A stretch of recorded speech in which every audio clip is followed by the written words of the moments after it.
Speaking of buff pictures of Troy, I mean, this is not even cutting. I mean, this is just the beginning. This is not even like scratching the surface of some of your picks.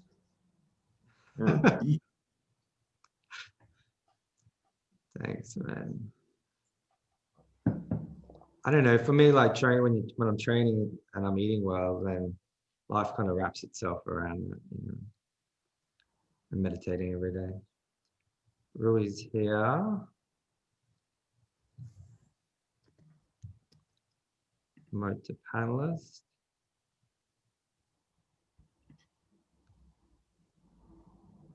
Hey, Rui, welcome.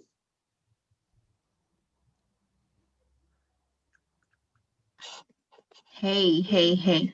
Oh, Hey. actually, my name is pronounced Ray. Ray, sorry, Ray. No problem. Easy to forget. Yeah, hold on. Let me. I actually bought a green screen, but as you can see, it's just. Let me get this working.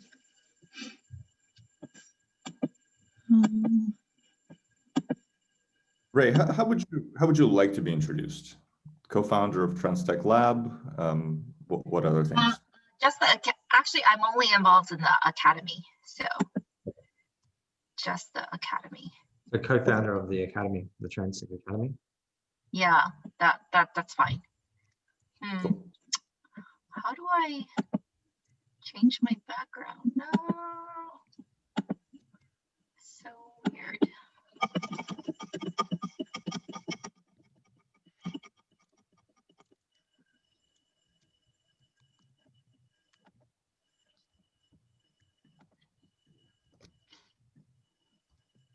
Hey, Simone. Hey, Diane. Welcome. We're going to get started in about 5 minutes or so. So we'll just allow people a chance to arrive. I'll just use this. Hey, there we go. That worked. Hey. It doesn't look bad, huh? It looks real. No, not at all. That's good. My fake Brazilian background. You know, I cannot try. Whenever I try, I just end up looking like this. That looks cool. It's okay. You have a green screen, Ray. Is that how you make it look so clear? No, actually the green screen, if I use the green screen, because the green screen is a little far away from me right now. Yeah, okay. It actually looks, it actually only captures the green screen, so it looks like this, which is really weird. Hey, Katharina. Hey, Diane, Maria. Like it only, Raphael. it's only in the green screen. Oh, okay. Got it. Kind of like a little portal. Yeah, I know. I should pick a cooler video if I'm gonna do that effect. Maybe some sort of like nebula space, black holes. Welcome everybody. Thanks for joining us. We are going to get started probably in about 5 minutes or so. So great opportunity to grab a cuppa, make yourself comfortable. Hey Rick, welcome from North Carolina, I believe.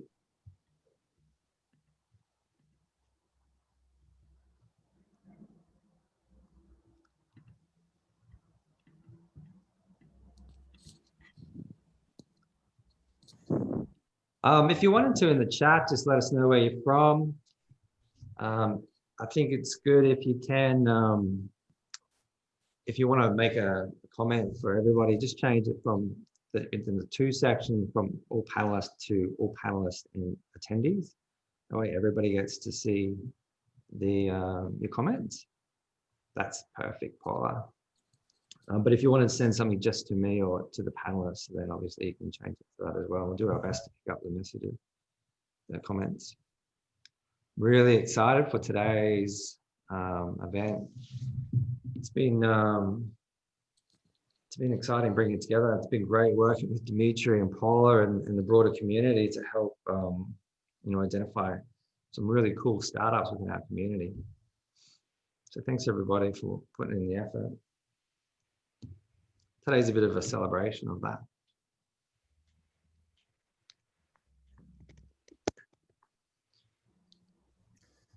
And just a taste of what's going to happen in 2 weeks. Yeah, at the conference.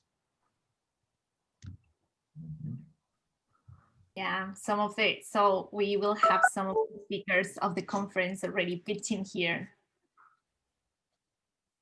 There will be more during the conference. We'll talk more about the conference when the judges go and deliberate and decide who the winner's going to be. We'll have a bit of a Q&A because Dimitri was there last year, Paula was there last year, I was there. Who else was at the conference last year? You can let us know. Anyone that's on the panelists, let us know. Otherwise, in the chat as well. Simone, you were? Rick, yeah, cool. Yeah, we have some of the last year crowd here. It would be amazing to be able to join again this year. So we are trying to make the experience as connected as possible. Yeah. And as similar to last year as possible. Brella was actually really, really helpful during the conference. And it's going to be more helpful this year. Yeah, right. Yeah, I'll tell a little bit more about that during the break. But yeah, there's a lot of things going on from now. So we got Katharina, David, Diane, Lewis, Maria, Patty, Raphael, Rick, Simone, Virginia. Welcome everybody. Niraj, welcome man from the UK. We'll give it a few more minutes. Just waiting on a couple of our judges. And we'll allow some more attendees to join. I think we had over 100 people register for today's event, which is pretty exciting. Katharina from Canberra, Australia, awesome. I'm going to check in with the judges just to make sure they don't have any issues with getting in. Yeah, cool, thanks, man.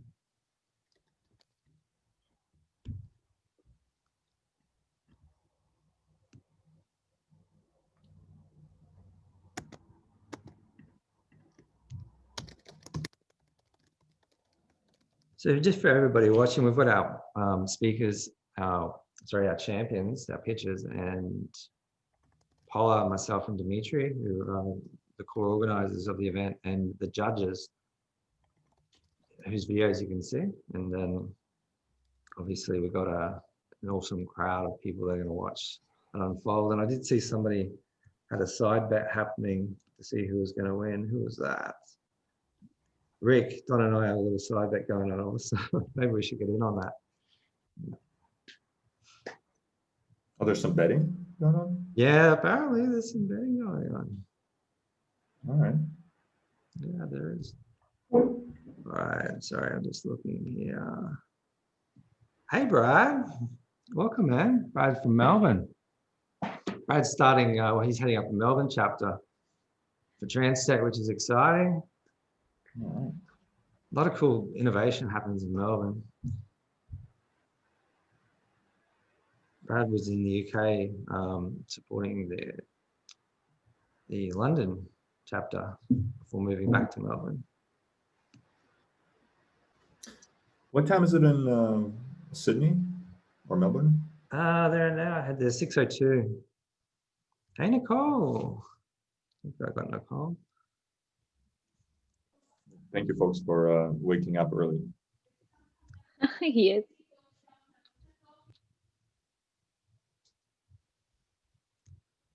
Nicole's here. Hey, Nicole.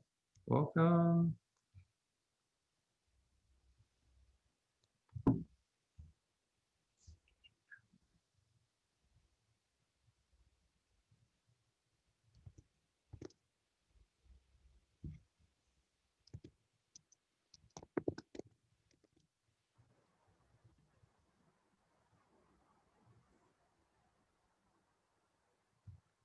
Hey, Nicole.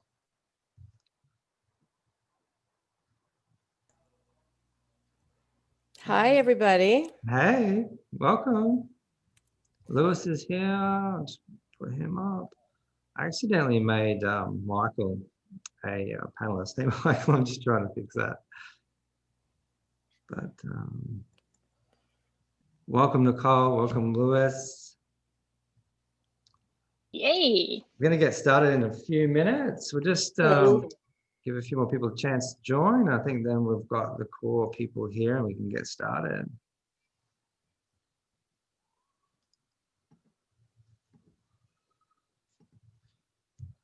All right.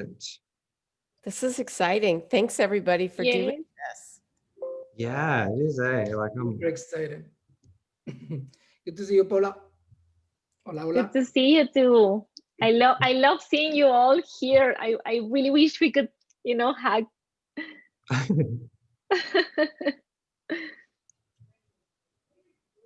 All right, so we've got David, Diane, Don, Iman, Kimberly, Lewis, Maria, Mark, Michael, Niraj, Maria, Lewis, Don, Diane. So we had, like I mentioned, over 100 people registered for this event, so it's really exciting. I think we have all our judges here now, and we're just waiting on a couple of the pitches, but they'll be joining throughout. So do my best to keep an eye on them and we'll promote them to a panelist. But I think without any further ado, let's get started.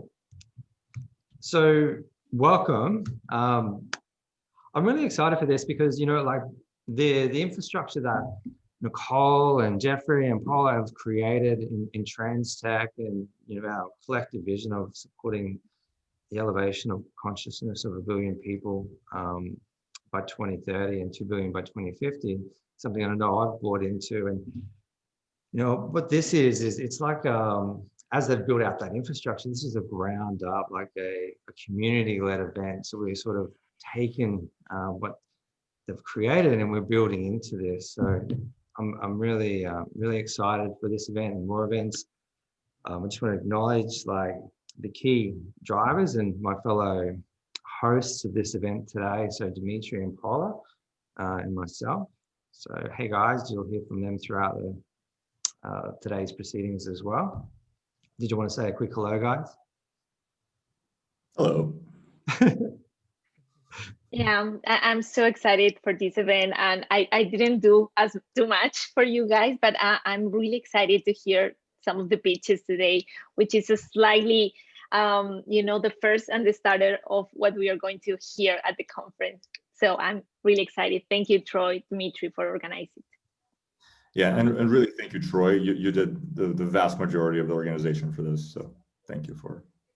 Oh no, it's like a team. It takes a village to raise a startup, and you guys, without you, it would have been nothing. So, yeah, it's a team effort. It always is.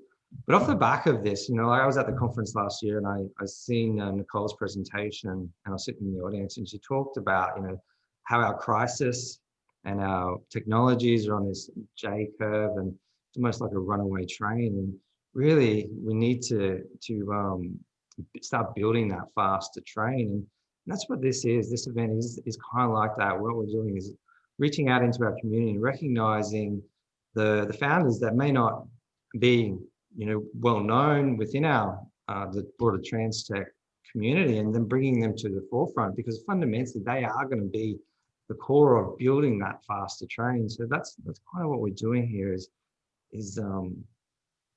yeah, this is the train. So thanks, Nicole, for your ongoing leadership. Sorry, Dimitri. I was going to say, and in this year, it became more and more apparent that just how needed what we're doing really is. And some of the companies we'll hear from today are directly addressing the problem of mental and emotional well-being, which has only become a real epidemic this year. Yeah. So, very exciting. I think we're in a crisis, like humanity was already in this sort of cognitive mental health crisis, and COVID has just sort of, compounded that. But, this is a precursor to the conference. And the conference really is our event for our community, so for founders and any key stakeholders that are interested in this mental health, well-being, human performance, human potential space, that broader well-being spectrum that Nicole talks about. Like, well, this is, you know, our broader annual event, so you just got to be there. And there's a discount code there, TT Chapter VIP, for anyone that's on the call that wants to register. You get 15% discount. But you know, I know for me personally, last year I'm in Queensland, Australia. I flew over to the event, and you know, at the end of the day, it cost me thousands of dollars to do that. But this year, you know, I can just jump online, and it's just going to be so easy. So like the barriers to participate have almost been taken away to next to nothing. So there's really no excuse not to be at this event this year, right? But today, you know, like we're going to start by celebrating these champions. Like what we did, Dimitri, Paula, and myself, we put out a call into the chapters. There's, I think, up to between chapters and salons, there's about 40 of them around the world. We asked our chapter leaders to put forward a champion, and so we have like representatives from Australia, and I want to just acknowledge Nathan and Cara and Christine, who are part of my team here in Australia. But then Niraj in the UK put forward a champion. We've got Rick, Sean, and Catherine, Miriam, Simone, Raina, and Don from the representative Read chapters, UK, North Carolina, Vancouver, Milan, Italy, Amman, in Jordan, and Boulder. You know, like these are the guys on the ground out there that are doing the work to build a community at a local level that enables us to identify these guys and help bring them forward. So just wanted to give a shout out to that broader infrastructure, and I'm really excited to hear from these champions today. Dimitri, did you want to take a moment to introduce our judges? Sure. So Nicole needs no introduction. I think everybody knows her. Nicole. Ray doesn't really need an introduction either, maybe a little bit more. So Ray is the co-founder of Transformative Tech Academy, an investor, and really a leader in the trans tech space as well. Luis, great to see you. So Luis is, you've done quite a lot of things. My personal favorite is the World Happiness Fest, which is an event that happens once a year, which is, I think, has always been a global remote. Well, it's a local event, but also now it's even more global and more remote. Please, maybe we can talk about that later, but you should definitely know more about that. And he also sits on the advisory board of the Trans Tech Lab. Did the judges, any of the judges, want to say anything before we move on? Just a quick word. Don't feel obliged, but just wanted to give you the opportunity. Well, I'm so excited. I'm really loving this. Basically, the community that we have at the World Happiness Fest and Foundation is really the guys who are going to use all this technology: psychologists, teachers, coaches. So this is very, very, very important. So actually, what you all are doing is incredible. And then we need other people who are going to apply it and are going to use it. So I'm super excited to see what's going on and to support anybody as much as I can. So I'm super happy and thankful for being here. Thank you, Nico, Paula, Troy, and Dimitri. Thanks, Louis. All right, so just a bit of an overview of the event for everybody that's watching, and just to set context for today. So we've got 7 companies that have been selected by our chapter leaders as the most promising in the region. And so part of the criteria of putting forward these champions is that they needed to be post MVP, so they need to have a product in marketplace, but pre-Series A, just to set sort of a general fair playing field. And plus then that also, these are upcoming startups, so we're able to sort of identify who's doing good stuff early and then help to bring them through. So each company has to follow Guy Kawasaki's the only 10 slides that matter pitch format.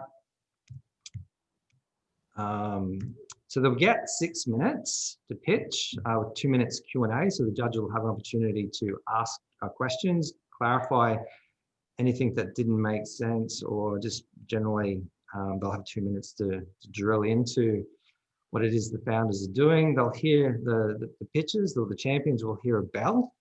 Dimitri, do you just want to give us a little taste of what that looks like? Sounds like, sorry. So they'll hear that bell at 5 minutes, and then the final bell, which is actually more of a beat. Did you want to give us a taste of that, please, Dimitri? Yeah. That's the best part. So this will come at 6 minutes.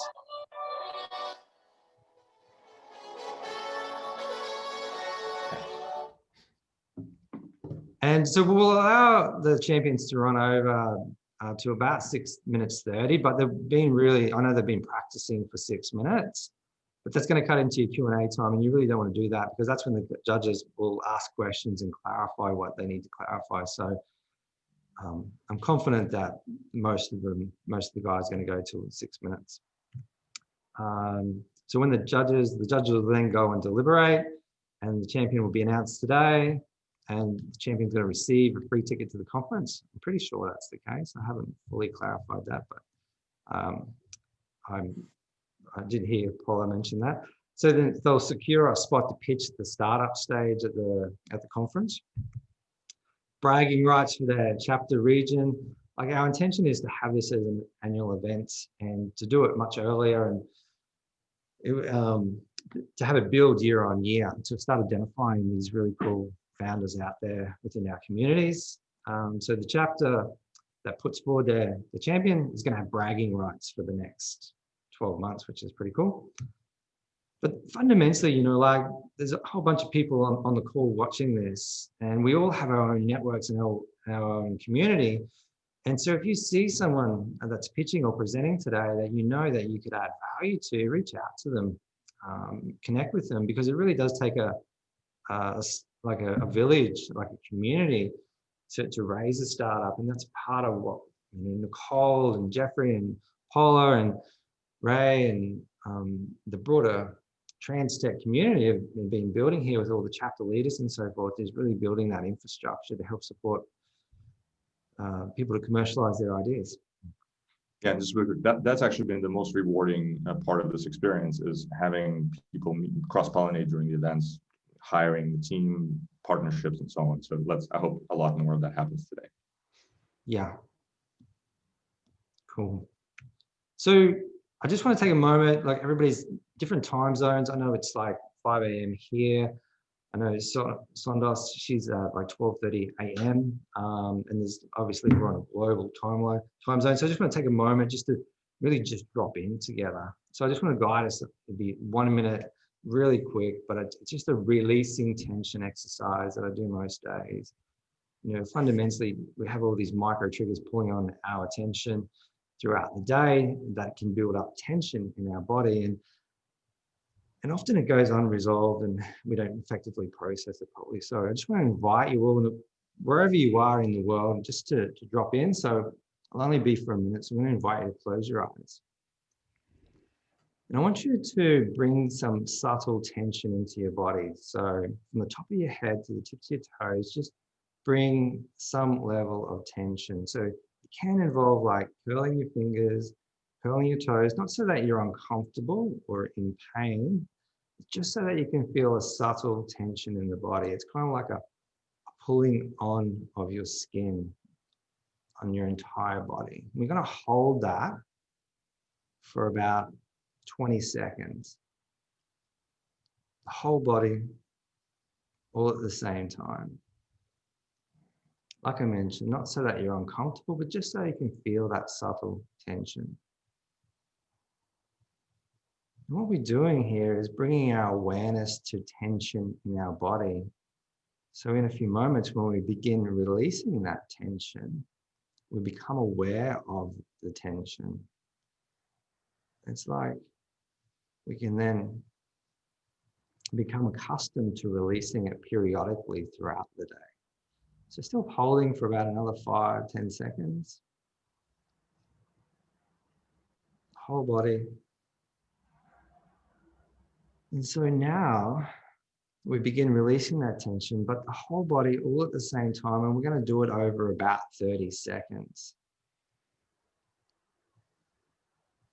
And so it's like a slow unfolding, almost like a flower opening to meet the sun,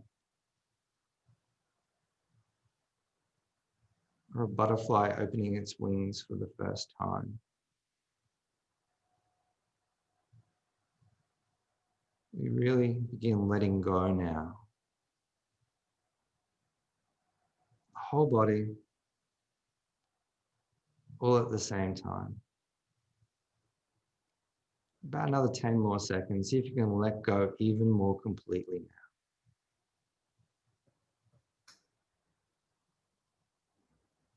Really letting go. Letting go of any expectation, any need, in any way that you need this moment to be different than it is right now. Let's just completely surrender into that and let go.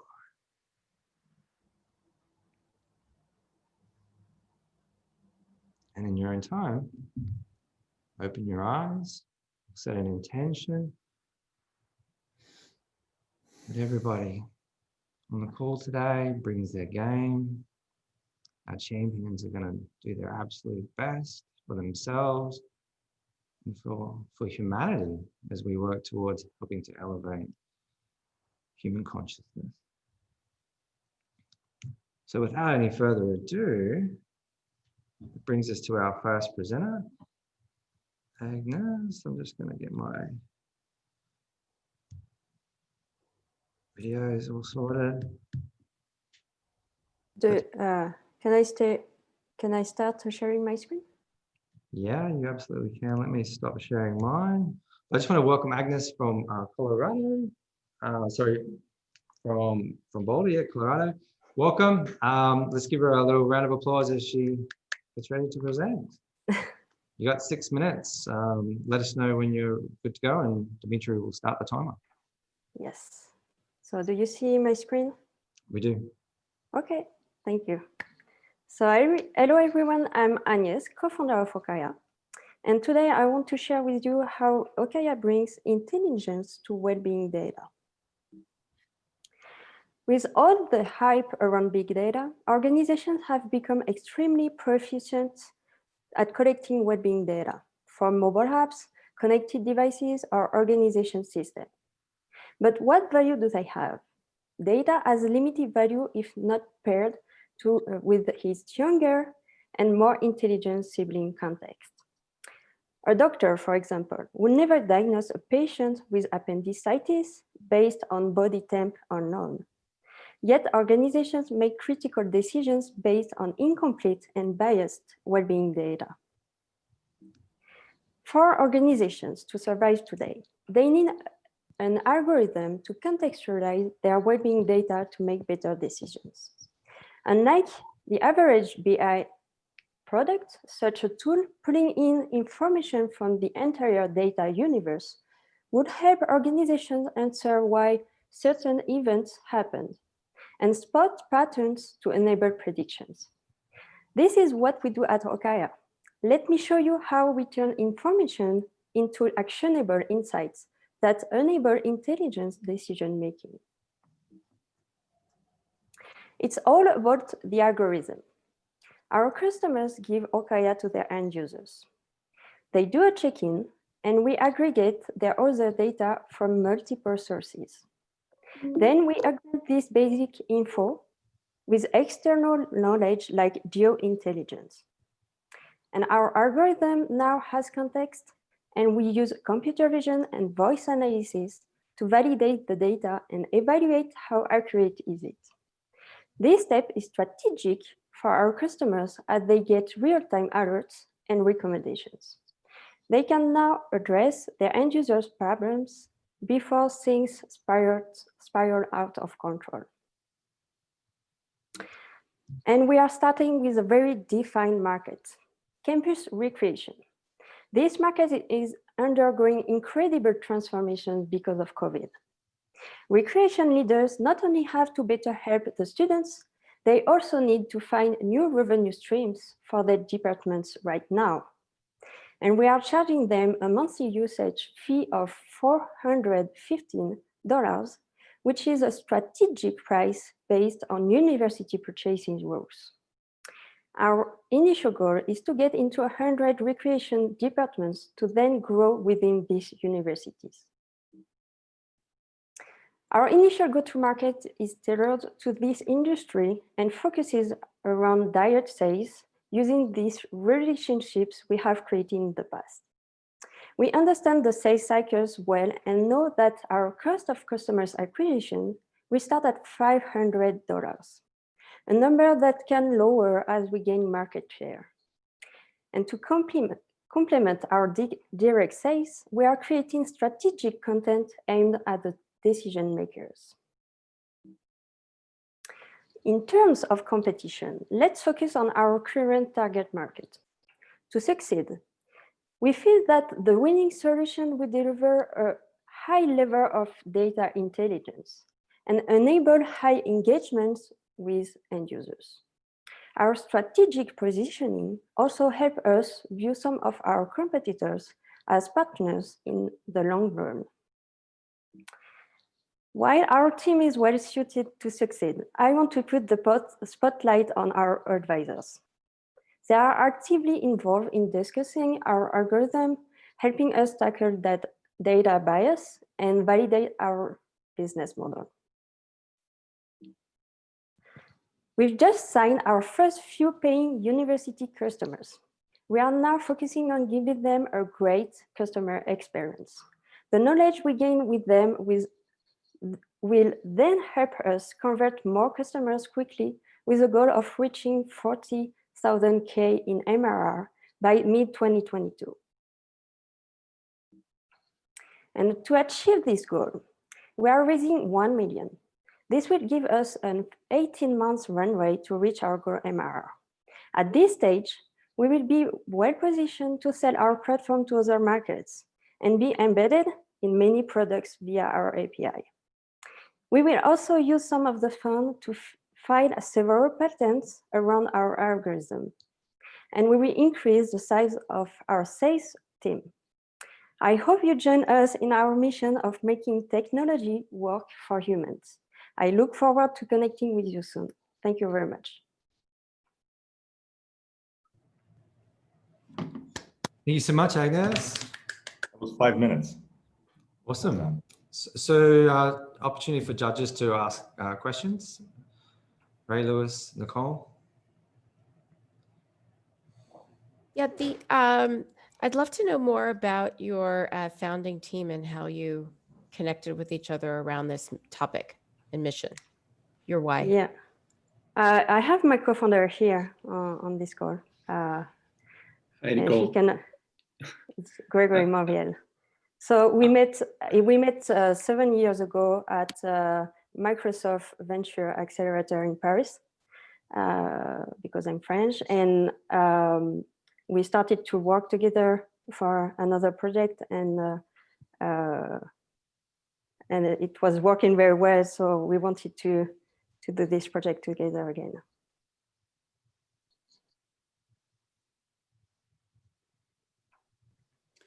Thank you. I have a question about exit. I mean, where do you see this algorithm? It looks like this is the value proposition is an algorithm. Where do you see this algorithm being sold, used? Do you already have an exit strategy? Hey, Luis, if I can jump in on this one, Gregory here. As far as exit strategy, everyone dreams IPO. Reality never happens that way most of the time. But we've had a lot of transtech companies that have reached out to us to use us as an API already. And down the road, that's where we see the value proposition is going to be. Whether it's more of a Twilio-like model where we license the API on a per request basis, or that we end up being purchased by a larger company, or let's say a Garmin, for example, that want to build their shares. That's why the future is going to hold. But absolutely, as you mentioned, the key is having enough data, credibility, and intelligence so that when we receive an API call, we can tell people that person's info is valid. You can proceed with it. Absolutely. Thank you. Yeah. I have a question. So now that you guys have 3 paying clients, Is it possible for you to, like, for example, talk about a specific case study with any one of these universities? Sure. Where Since I do a bunch of the sales okay. right now.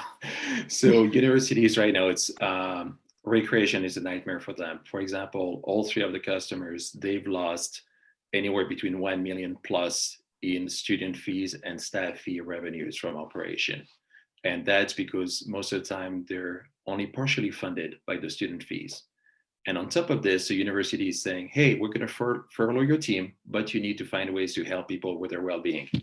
Really simple, right? So what they're really struggling with is finding ways to connect intelligently student and staff in need with the inventory they have in terms of courses and online activities, because then they can start to sell more. They can start to sell to their alumni and then to the alumni family, so they can generate new revenues. And at the same time, they can treat the student population better, becoming the hub of wellness on campus, which they have not entirely been so far. The what are the locations of the universities that you're working with? I'm sorry, I might have missed it. It was, into the US. I can go ahead, yeah. Yeah, into the US, I've done a lot of work building ERPs for universities, including University of California system in the past. So we're leveraging those relationships to build a customer base that way. Yeah, you know, the mental health on campus, even before this year, COVID was a huge issue. Yeah. And you know, as you guys all know, I'm a lecturer at Stanford, and this is a big thing that, you know, all of the universities are trying to figure out how to do this. And there isn't really a service provider for them yet about like really how to measure it and manage it. Maybe you can help us get into Stanford. That'd be fun.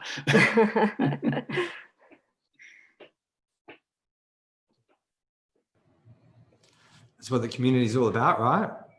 Are there any further questions before we let Agnes and Gregory stand down?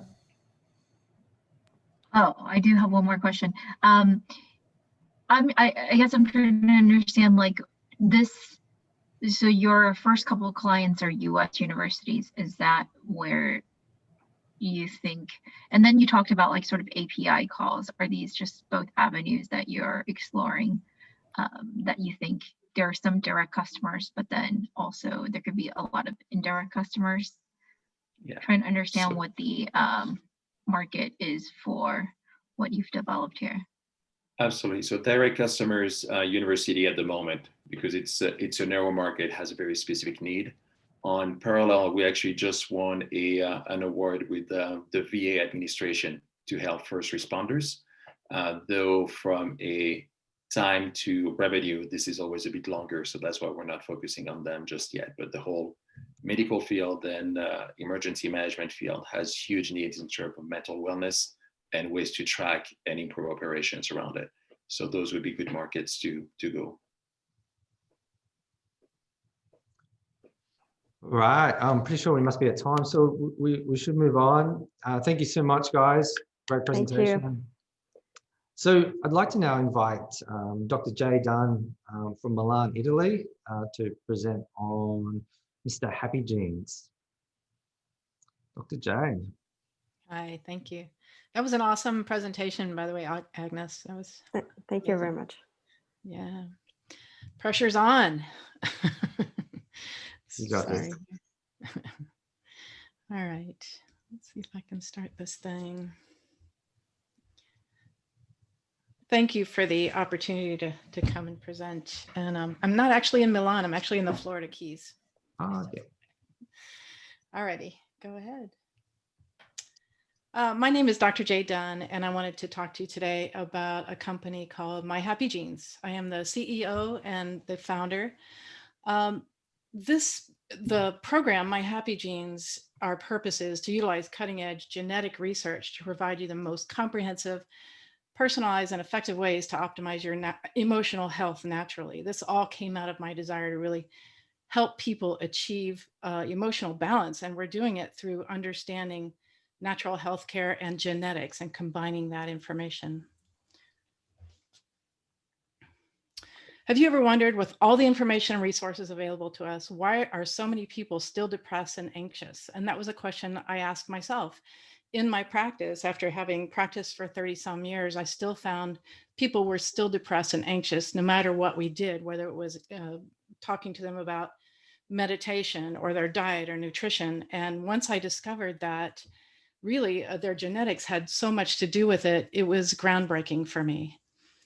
And what I did discover was there's a huge answer in the genetics, that we have certain genetic variants that cause us to not make neurotransmitters correctly. And I found an amazing piece of the puzzle. So some of the questions are like, why are we unbalanced? Part of it is inherited genetic variants, nutrient soil deficiencies, diet deficiencies, toxins in our environment, and trauma and stress. This all leads to unbalanced emotional states. But when we started to work with the genes, it was literally like flipping the switch on the genes, and it can change your brain chemistry. These are just some samples, but we took the unbalanced states of anxiety and attention issues and created creative, enthusiastic, and productive people. Angry, aggressive folks, if they had that genetic variant, became good leaders and had healthy boundaries. And those with cravings and addictions and apathetic demeanor became motivated and balanced in their life and work. It was stunning to see the change when we got targeted nutrition based on their genetics. So it was an essential paradigm shift. Genetically determined nutrition and supplementation changes your brain chemistry, transforms emotion and behavior, and expands human potential and capacity. Once I saw the results, not only with my patients, but with myself, having dealt with lifelong depression, and to see it turn off once I got my targeted nutrition based on my genes, I really had to bring this product to the world. So what makes us different, because there are a lot of genetic testing programs out there, is our algorithm. Our sliders indicate a calculation of total number of genes in a category, not just one gene, one remedy approach. We have a complicated algorithm that combines our inherited genetic risks, biochemical imbalances, and then our symptoms. So we have a symptom questionnaire that's calculated into the software and gives us very precise diet, nutrition, and supplement recommendations based on that person's algorithm. We also decided that we wanted to do a DNA kit because of privacy issues and the amount of data that we wanted to see in our algorithm. We felt like some of the other platforms like 23andMe and Ancestry didn't give us enough information. And so we went to our own private lab where it's completely private, it's easy to use, and has a fast turnaround time. So we have two sides of our business. One side is directly to the consumer. We give them a mood and personality report, a diet and lifestyle recommendation. But when it comes to personalized supplement recommendations, we really wanted to have that in the hands of our healthcare practitioners who could guide people on their journey. We also have an online training module that just began, and it's going great guns. So again, part of the beauty of our 3D algorithm is the health questionnaire that we have practitioners distribute to their patients, and the DNA testing. Our go-to-market plan, we have practitioners that are already trained, over 500 doctors. I was traveling around the country training doctors how to interpret genetic results, and then I decided to create this software algorithm to really address many more people around the world. We have a large social media following, a member of healthcare practitioners organizations. Crowdsourcing campaign is just beginning. Public appearances, interviews, and podcasts. This is part of our team, a fantastic group of doctors and lay people that have really put this algorithm together for us. And there's our software development team. Our current status and accomplishments to date are My Happy Genes 2.0 software developed and completed and in production. Over 50 active healthcare practitioner beta testers currently testing out the program. Our first round online training program developed and delivered, and our DNA kit in beta testing. It should be delivered any day now and available to the public. And when I looked at the direct to consumer genetic testing market, it's a big bunch of money there. You know, starting in 2014 at $50 million, we're looking at by 2022, $350 million. This is a big segment. People really want to know about their genetics and their tendency toward certain risk variants. And we're giving them that. We're giving that information to them so they can really understand why they are the way they are. So our future consists of research projects or wearable technology. We're looking at another company that's going to give us a wearable technology where we can keep track of what's happening with our patients and how they're responding to our supplement programs and our diet programs. We have a couple of nonprofit projects in the works and our DNA kits worldwide. So accessing human potential begins with your physiology. It really begins with My Happy Genes. Thank you for your attention. Thank you, Dr. J.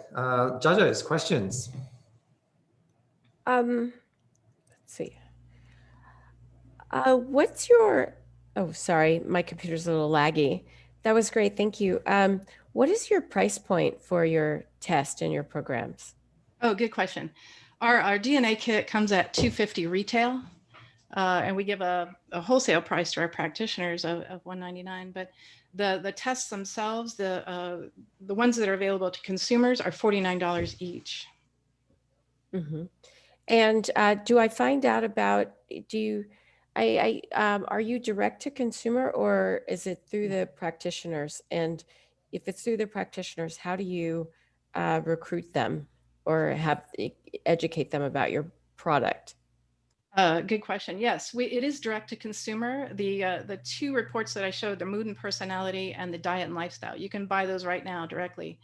The other portion, we're going to have a referral service. So when somebody gets my training, they go through my training program, they get certified, and then we put them on a referral program on the website. So you'll be able to say, there'll be a tab that says find a practitioner in your area. And as I said, we have about 500 doctors ready to go.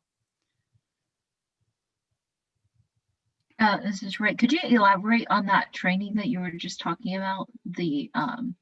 So they're trained to give those other two reports that you had on the right of the slide. Is that right?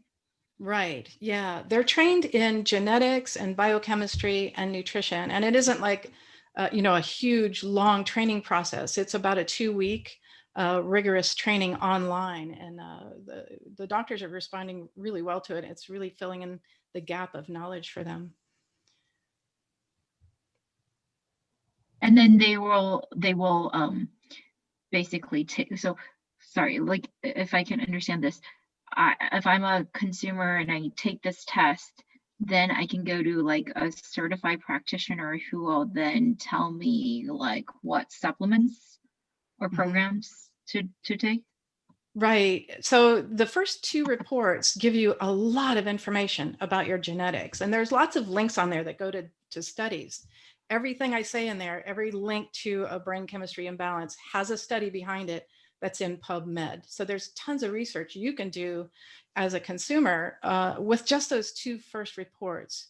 The diet and lifestyle will give you specific recommended diet. So like, low protein, high carb or fats, or avoid salt, or, avoid caffeine or soy or dairy. So it calculates all the genes associated with those. And again, all of it backed up by studies about a specific genes association with a particular diet that's best for them.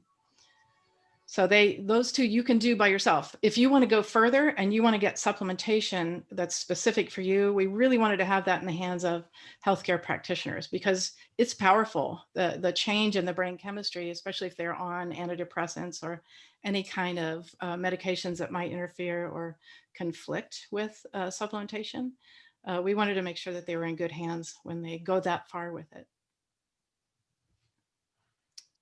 And so it sounds like you have the test and then you have the additional training programs too, that might be even longer than that. Is there do you essentially have a membership that goes with the test that rolls out over time, people changing?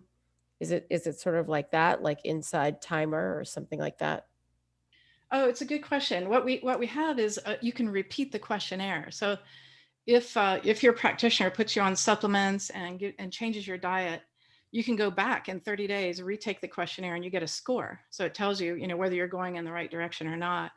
And then our wearable technology will also give you day-to-day feedback. You're not on the right diet. Your heart rate variability, your oxygen levels, et cetera, aren't showing, going in the right direction. And so we'll have a feedback in a couple of areas. You can run yourself back through the algorithm and see if you're improving. So it isn't necessarily a membership, it's your practitioner will take you through it and say, okay, time to repeat this and make sure that we're on the right track. Are we going for time, Dimitri? Yeah, we're a little bit past the time. All right, so we're gonna have to move on. Be But sure to stop us. Yeah. You guys. Yeah. Did nobody hear Don't be the polite countdown? to us, because I'll just keep asking questions. Did nobody hear the final countdown come on? No? Oh, really? Okay. I think No, it was right at 6 though, wasn't it? I might have- didn't. might have to just do the dinger, ding ding. Anyway, let's move on. So thank you so much to everybody that's listening in. Give us some love in the chat. That would be awesome as we bring on our next contestant or our next champion, Kevin Clark, Point Motion from North Carolina. Yes. Take it away, Thank you so Kevin. much for having. Can you hear me? Hey, good man. Oh, it's great to be on here with everybody.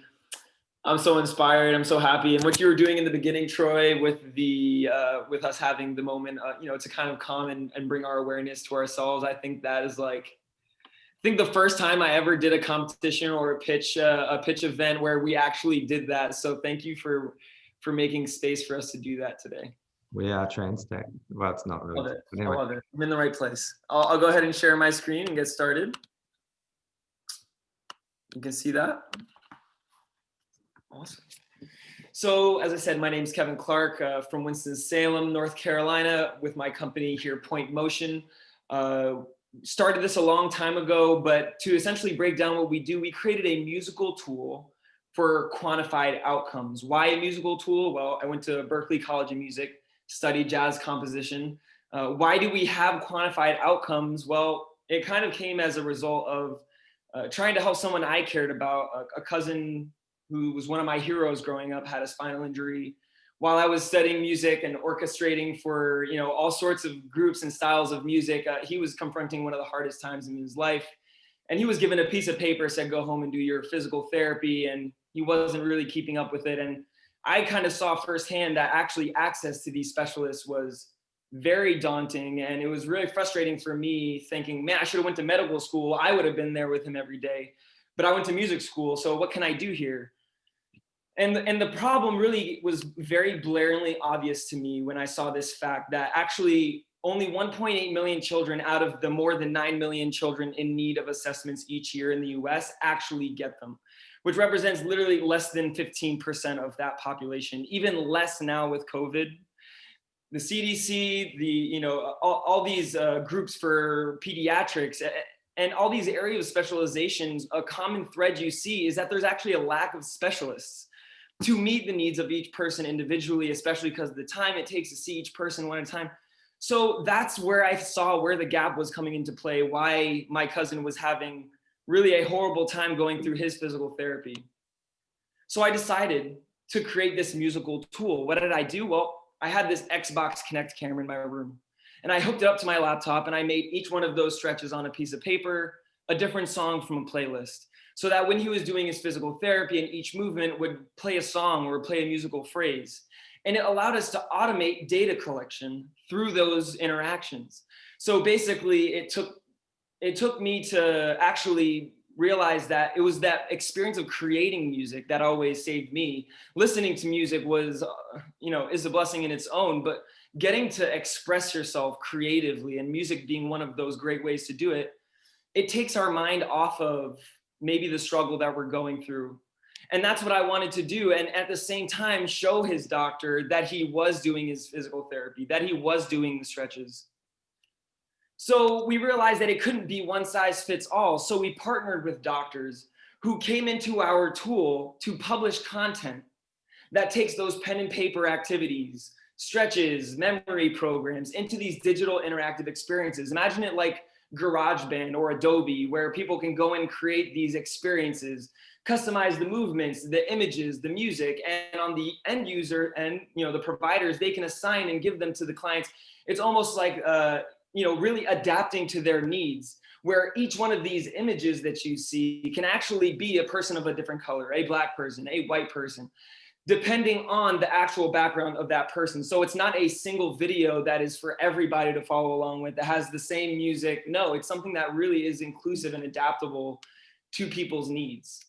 So the way we're bringing this to organizations, to the end user, is we're a B2B organization. So basically, after we partner with the subject matter experts, say in PT rehab or in autism, where we have these curriculum already, they develop the curriculum, and then the organizations, they subscribe to that curriculum with the technology that we have that's underlying everything, that's making it accessible, objective, repeatable, and engaging for the end user.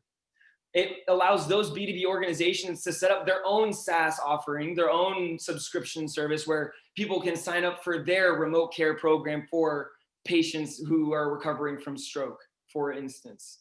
And then from there, they're targeting people globally. So now not only are they able to actually get reimbursements through insurance, but also because now they're doing things remotely, they can collect data objectively anywhere in the world. Just yesterday, we launched in Australia with an occupational therapy clinic called Cordy Kids. Go there and check it out online. Now everybody can get occupational therapy available to them online using this type of technology. It's very exciting.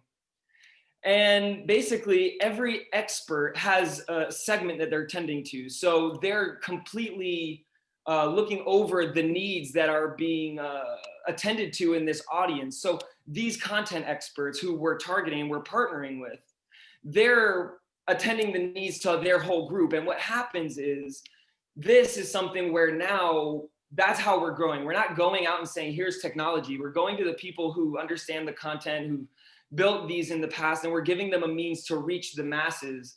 And it's not point motion. It's Notes by Natalie. It's Soundstage Rehab. It's, as I said, kind of touching into the fact that the outcomes are what people want, not necessarily just the technology that's enabling it. And that's what I think is really transformative about what we're doing here, because some of these other companies, they're doing amazing things. It's all, standard. What we are, we're really content publishing with enabled through technology. With a company like Pearson, they're generating, billions of dollars in revenue, and they have the pen and paper standard protocols. They're the giant, right?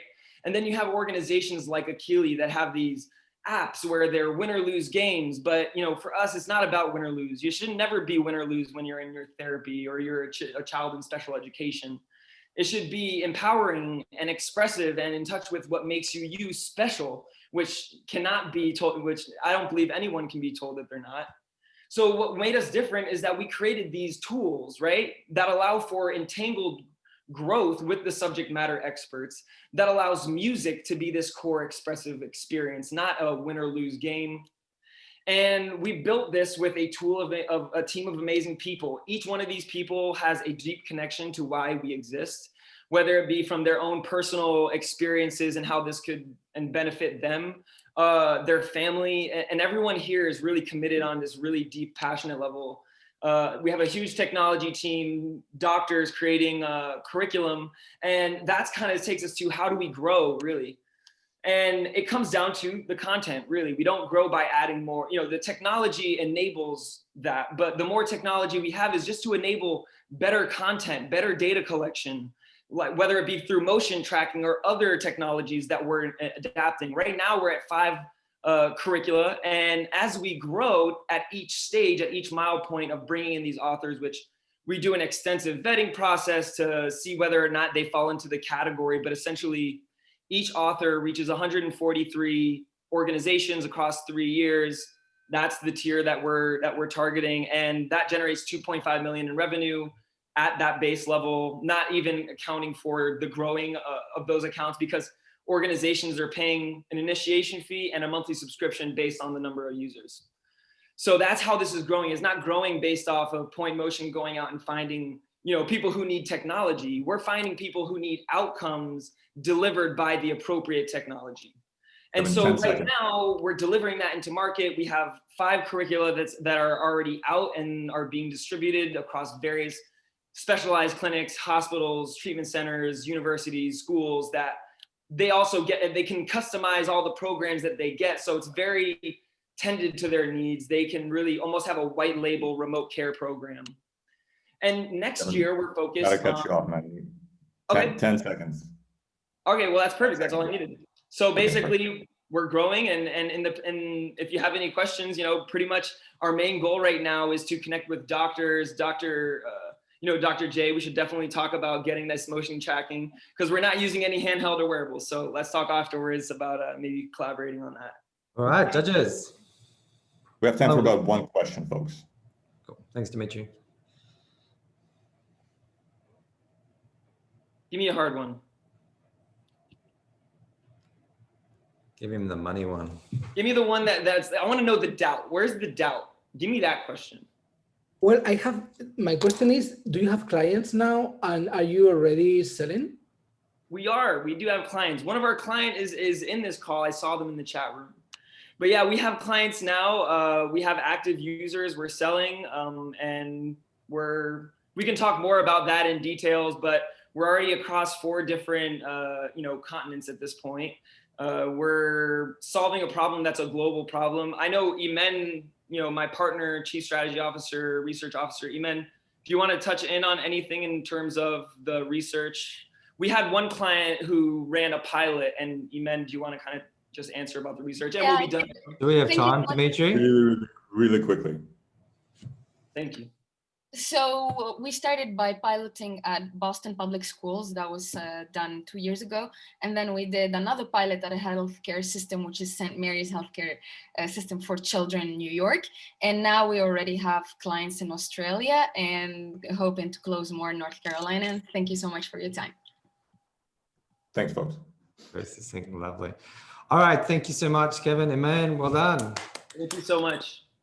Which brings us to our next presenter from Australia, in Queensland on the Sunshine Coast, Kim Serafini from Positive Prime. Let's give Kim a bit of a round of applause. With some love in the chat, everybody. Hello, can you all see me? We can see you. Excellent. Let's share the screen, shall we? All righty. Gotcha. And we'll just make sure we get it to full screen. Excellent. Let's go, shall we? It's already been absolutely fantastic. Thanks everybody for your patience. Underway. Hi, I'm Kim Serafini, the founder and CEO of Positive Prime Technology. On behalf of our amazing team and supportive community, thank you. It's an honor, privilege, and pleasure to be here. Our business exists and is necessary because the world is negatively primed, and so are we. Our histories, environments, societies impacts us. Our perceptions, beliefs, thoughts, and feelings. Well, really importantly, our sense of agency and the confidence that we have in being able to change or do anything we desire requires a solution. What's having a much more intense and amplified assault on us is today's reality. The news and the narratives, the media inescapable. Social platforms broadcast all that recruits our survival instinct. If it bleeds, we read. Our attention is seized, and then our reptilian brain is hijacked. We're frozen, we're fighting, we're fleeing. It's almost impossible to escape or avoid. And when it threatens us, it steals our energy and brilliance. We know the outcomes of negativity and we understand the rationale for not being negative, but knowing and understanding is simply not enough. We're alarmed with the statistics, the damage to our health, workplaces, and our family functioning. But enough is enough. We are searching for relief, meaning, happiness. We want to thrive and flourish. So we must create our own conditioning environment for a favorable epigenetic influence, and this requires conscious positive priming. We are the only solution in the world that provides an exceptional intervention. It actually makes us positively primed. What's novel is how fast it occurs, which is literally just 3 minutes. And how long it lasts is very important, which is up to 8 hours. What's innovative is how our software integrates into our other than consciousness the propensity to be positive, resilient, and emotionally intelligent. We've got a platform that brings to life the effects of positive priming, and it offers educational and inspirational programs that are customizable. We personalize to internalize. We call them sessions. Habify actually calls them tracks, and Calm calls them daily calms. We have over 135 sessions already, published content that would actually cost us over $600,000 to recreate right now. And they're contributed by influencers, best-selling authors from the New York Times lists, and incredible coaches. So just as Headspace provides an audio exercise for meditation, we have a visual training available 24/7 that's delivered within our private members platform. Our visuals are carefully curated. They're evidence-based. And it's not just any images and not just any words. A session is delivered via a proprietary player that is designed to cause rapid changes from the negative to the positive state and neuroplasticity in the process.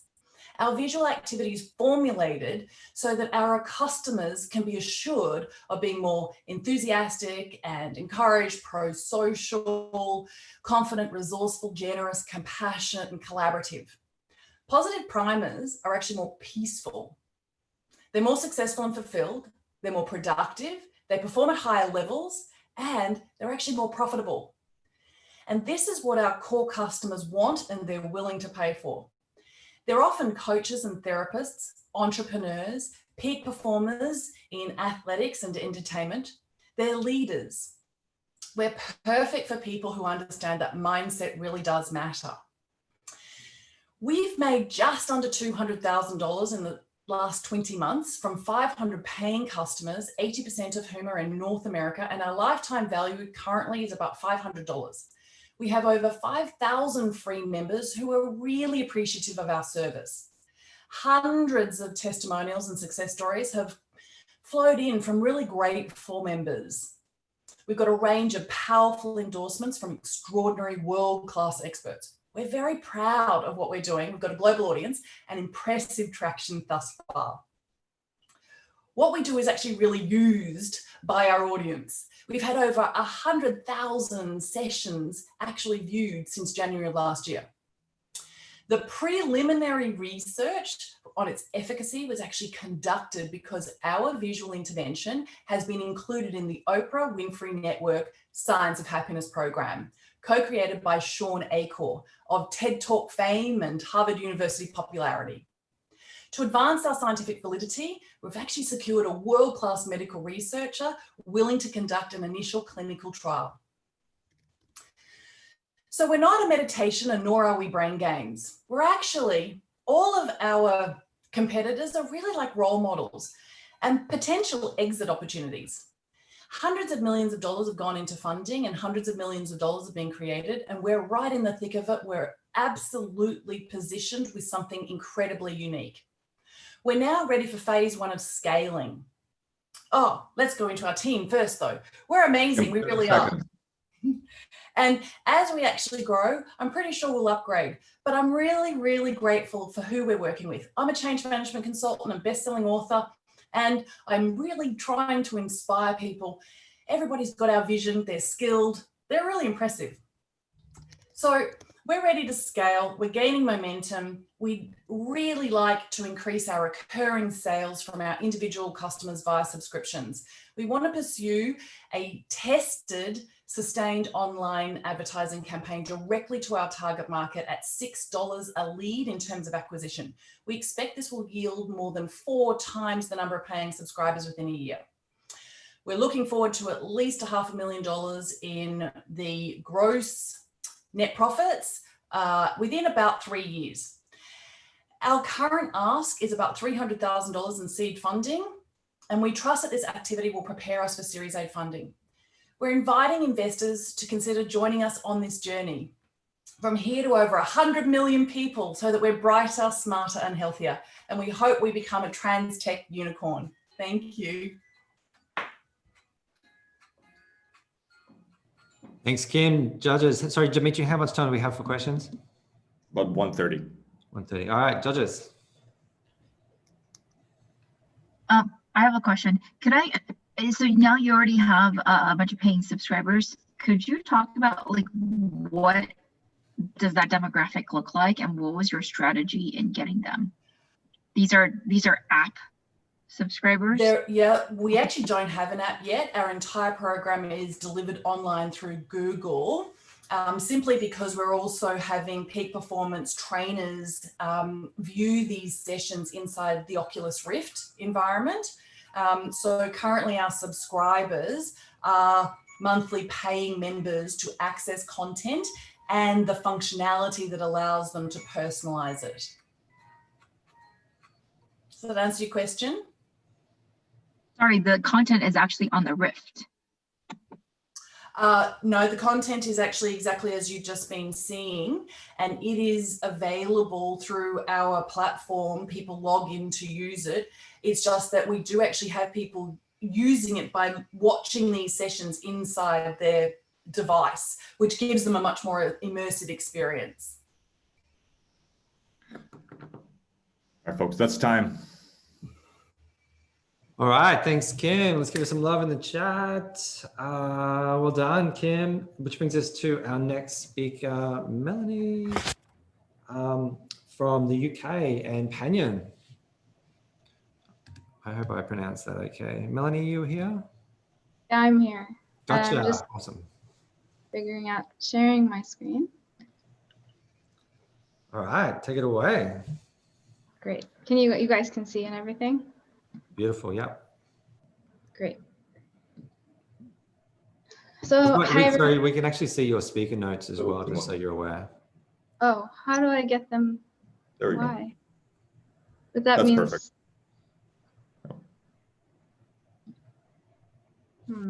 The last thing you did actually worked. But now I can't see that either.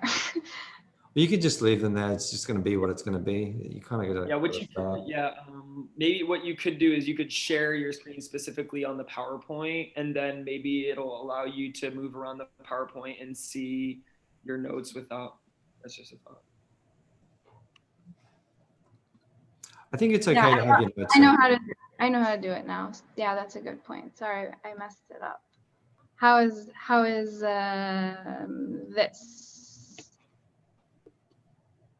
Beautiful. Perfect. This is perfect. Yeah? Good luck. Cool. Thank you.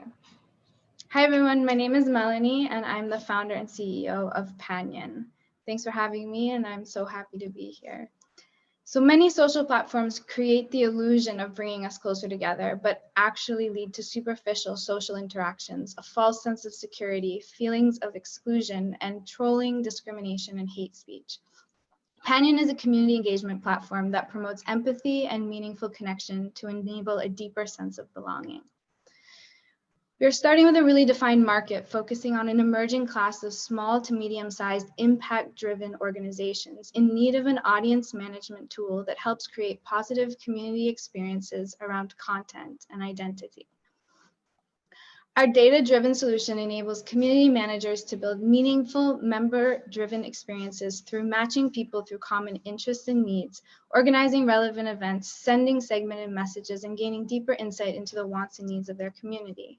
For community management, that means a MailChimp, Facebook group, and Eventbrite all in one. For community members, that means a more user-friendly, ad-free, privacy-first Facebook group without the sexual harassment, bullying, and hate speech. In addition to a freemium model, we offer monthly and yearly tiered subscription plans that unlock premium features and our API and provide in-depth analytics and insights. In addition to tiered plans, we have created an automated yet customized white label solution for large companies who want to build a branded community experience into their own website. With features that require processing payments like charging membership fees and hosting paid events, we will take a commission on the amount paid by each community member. There are four main pillars to our customer acquisition strategy. We are actively reaching out to companies that fit our target audience, especially community managers frustrated with their current tools like Facebook groups or Slack. We are using content creation to make us more searchable and findable through search engines. We are creating a library of educational content to teach community managers how to build more engaged and meaningful communities, especially using our product. And we have built a community for community builders to share tips and tricks and to teach them about the benefits of our tools. Community building is fueled by the passion economy and a desire for deeper online connections. First models have already been validated in the US market, yet there is still a large opportunity for a community management player in Europe. We have distinguished ourselves from other community management platforms by prioritizing member-driven engagement features that take pressure off the community admins, by integrating event management, by offering deep dive analytics and performance tips, by offering a comprehensive matching algorithm for buddy and mentorship programs, a geolocation-based curation for a local experience within a large global network, meaningful one-on-one connections focused on shared values and interests, and an ad-free experience that gives members full control over their data. Luckily, I'm not doing any of this alone. I have a highly talented team helping bring Panion to life, with expertise ranging from design to development to data science to marketing. I myself have a background in anthropology, worked for Apple for 3 years, and have run 2 previous media companies. In January 2019, we launched as a B2C friend-making app, connecting people through common interests, values, and experiences. We achieved strong traction with little paid advertising. However, in June 2020, in the height of COVID-19, we recognized the bigger opportunity to give everyone the power to build their own community. We have already seen tremendous growth. We've just signed on our first paid customers, including the Aga Khan Foundation, the Municipality of Lisbon, and an Apps Without Code training school for LGBTQ and minority entrepreneurs. We have achieved everything so far with only 350,000 euros. So just imagine what we could achieve with 2 million more. We are currently raising a seed round to expand our development and sales teams and to build our product into a web app. So if you believe in the power of connection and community, then come learn more about Panion. Thank you. Thanks, Melanie. We got 2 minutes, I believe, Dimitri, for questions, judges.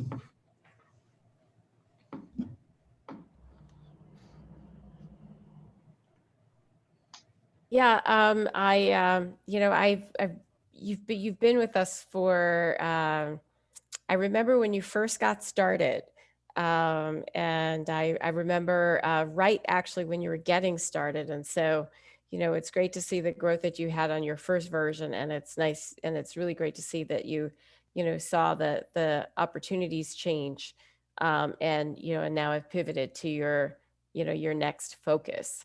So I think that's great. I'm wondering, when you are, what are you finding that the communities that are your current customers, what are they the most interested in what your product solves for them? So, sorry, my cat is joining this call. So for one, our data-driven approach, so the fact that people can tag themselves with their interests and their values and experiences similar to our first product means that, for example, matchmaking is a huge perk for people. So say you want to match mentors with mentees, or you have a community where people have moved to a new place and they need like a local to be their buddy and help them integrate. So the fact that we have this algorithm that can actually match people automatically, they're spending hours and hours like manually matching all the members inside their communities. So that's one big perk. I would say the whole tone of our platform is very empathy driven. It's about people really recognizing that there are other human beings on the other side of the screen. And so a lot of people are really driven by the fact that this platform is the tone of the platform, the way that we encourage people to interact with each other. All right, folks, that's time. Am I frozen? I'm not frozen, am I? Okay. We have to move on, folks. Great. We heard you great. All right, thank you so much, Melanie. Can you give her a round of applause, give us some love in the chat as we move on now to Naomi from Vancouver for Luna VR. Hey, Naomi. All right, let's give her some love. Hey. Can you hear me, guys? We can. Awesome. All right, my name is Naomi Van Haltren. I am a registered nurse and the proud CEO and founder of Luna VR, and today I have the joy of representing Vancouver. There's a problem that I face daily at work as an immunization nurse, and that is people's fear of needles. Vaccine avoidance costs over $7.5 billion in healthcare expenses per year. And in January 2019, I wanted a better tool as a nurse. My terrified patients who were fainting and freaking out, I kept getting the same stories. Number one, they were pinned down as a child, or number two, they sat nervously waiting outside their school nurse's room for a vaccine. And so I decided to do something about it. It's time for change to change the archaic way that vaccines are given. So my value prop is that we believe in the buy-in partner, so that's patients, parents, clinic, government agencies, should be able to increase vaccination rates and lessen vaccine avoidance by 22% through the ability to offer calm, timed, engaging VR vaccine experiences by implementing Luna VR for approximately $5 a person. And the need is rising. If we can barely get our community to wear masks, how are we going to get people vaccinated? We were created by experts. So I'm a nurse with a mission of 7 years experience. Our VR tech developer was previously the senior software development engineer at Microsoft, Doug Utaskaran. And we completely care is our main initiative. This company was built from a nurse and a patient. I was diagnosed with type 1 diabetes when I was 11, and I got multiple sclerosis 4 years ago. So to date, I have received over 35,000 needles. So I really understand the anxiety and stress and fear needles can have on you, but I want to make a difference for as many people as I can. So this is what we created, a 90-second simple, seamless solution following the standard procedure for deltoid intramuscular injections. So that's flu shots, travel vaccines, school vaccines. A key element was creating a world that engaged kids. It kept them still and helped match real life applications with adventure. So for example, the nurse or HPC, which is healthcare provider, matches the coldness of a snowflake being put on their arm with an alcohol swab. So we're changing kids' introduction to needles to be more positive. As a business, we operate as a VR as a service model. So in serving healthcare practitioners before we even started the company, 3 predominant needs emerged. Number one, that it was simple and seamless. So with the click of a button, our Pico VR headset connects to our tablet via Wi-Fi Direct. It stays connected and on, and it can be used over and over again. And it's tablet controlled, so the healthcare practitioner can pick which arm they want to use, the type of experience, and the language. It's also a kiosk so kids can't mess up the experience, and it makes everything run smoothly. It's evidence-based, so we use previous and current research to develop our experience. And the ease of use, we actually provide a simple online training video, and any nurse or healthcare staff can be trained in less than 5 minutes. We found that VR as a service actually takes away the technical challenges and is a great way to get rid of the barrier of XR in healthcare. So who needs us? Let's talk about that. 22% of North Americans are stated to have a fear of needles. So in Canada, that's over 7 million people. So patients alone. All of you listening probably know somebody who's scared of needles or might have your own fear or phobia. It's an enterprise opportunity. So flu shots are an enterprise. Shop markup is anywhere from $12 to $42, and currently no chain pharmacies are offering an alternative for vaccines. And we are the change that pharmacies need to compete in the VR vaccine industry that Luna VR is creating. Government is huge. In 2019, Canada's government spent over $96 million on hospital costs associated with non-vaccinated influenza patients, so flu shots. Last year in Canada, we had 12,200 people hospitalized for the flu. It costs taxpayers approximately $14,600 per patient hospitalized with the flu. So if we could reduce that number by 22%, get rid of the people who are scared, we could have saved the government over $39 million. This is our friend or foe competitive analysis. There are hundreds of VR companies focusing on creating relaxing experiences or different healthcare applications, but our primary focus is on acute needle procedures. So that's IVs, phlebotomy, which is blood draw, dentistry, needles of any type. We have 3 close competitors, Dermic VR, Whole Health, and Army's Pardini, but they all fall short because they actually require the healthcare professional to acquire the equipment and set it up and maintain it. In the bottom right-hand corner, we've highlighted some amazing companies in the VR healthcare space, but they're focusing on mental health. This is our team. So obviously, my name is Naomi. We have Erin, who's our CGO. She's a previous startup and exit success story, who's a wonderful mother of 2. We've got Matt Van Halteren, which is my amazing partner, and he has got a huge background in sales and tech.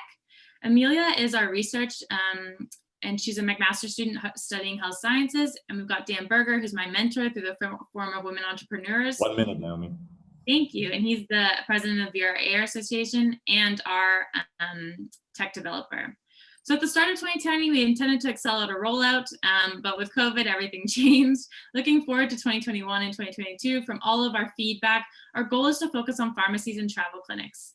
We want to get into 2 major North American chains of pharmacies and roll it out within 5 to 10 key locations. So where we are now, we're in 3 clinics, starting in our first hospital next week. We're starting our first research study at the start of January 2021. We're highlighting Cisco's Innovation Center, and we're just excited to keep growing. So thank you guys for your time, and tech community for having me. Well done, Naomi. Judges, questions? 2 minutes.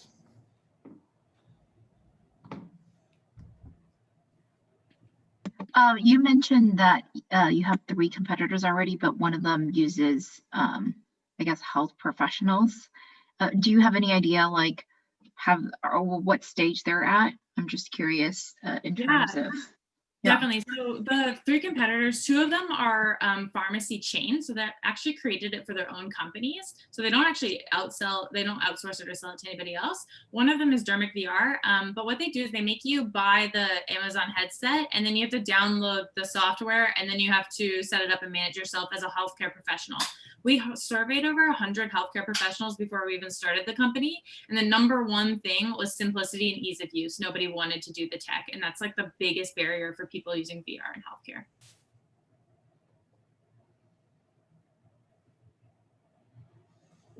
Any other questions?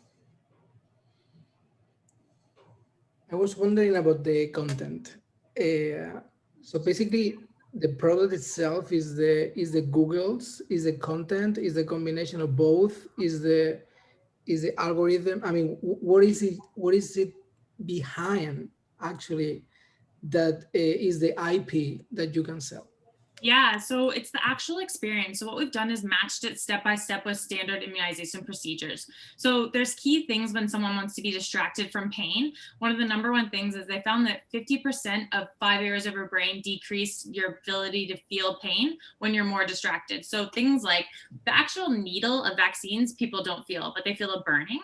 And so when the burning of the vaccine happens is when the child's superpowers come out and help save a community. So they're actually having they're having sound input, they're having visual input, and then they're having feeling input. So they're warned ahead of time that they're going to have the burning sensation.